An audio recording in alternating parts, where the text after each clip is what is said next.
রহমান রাহিম।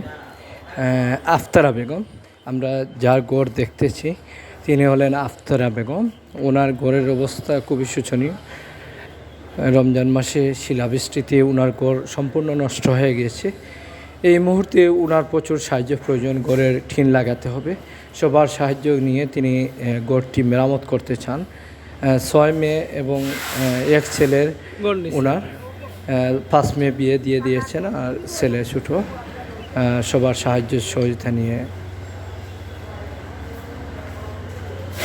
এখন আপনি গড় ঠিক করাইতে।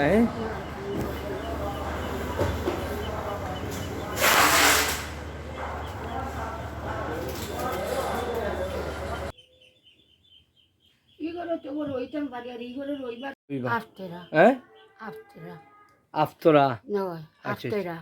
আফতেরা বেগম। আচ্ছা আচ্ছা, আপনার ছেলে মেয়ে কয়জন? ফুড়ি 6 জন আর ফুয়া একজন কুটুমুটি। ফুড়িন বিয়া দিলেইছেন নি?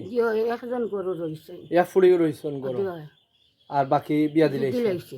আচ্ছা আচ্ছা। আর এখন কিতা অবস্থা, মানে আপনার কিলা গড় দোয়ালের অবস্থা কিতা, হিলে ক্ষতি করছে নি? খুব ক্ষতি করছে, দেখিয়া যাও। আচ্ছা, আর এমনি কিতা টিনুন লাগাইছেন নি গরু? জি না, আমরা কোনটা লাগাইতাম ভাবছি। কেউ সাহায্য দিছেন না? কেউ দিছেন না, ইগাও তো আমরা কেউ নাই, আল্লাহ ছাড়া। এখন কেউ গেছে আপনি সাহায্য চাইরানি? না চাইতাম, আমরা কেউ নাই কইয়ার জন্য। আপনার গাঁওয়ালা তুলি আমার ফুয়া বুঝিছেন, তারা কইছে যে বিচার চাইছি আমরা, আস্তা গাঁওর বিচার। আচ্ছা, এটা ঠিক আছে, এলাকার একটা সমস্যা আছিল আপনার বাড়ি, এটা এটা এটা বাদেও এখন আপনি চল রাখিলা। ও আল্লাহ চালাই আমার।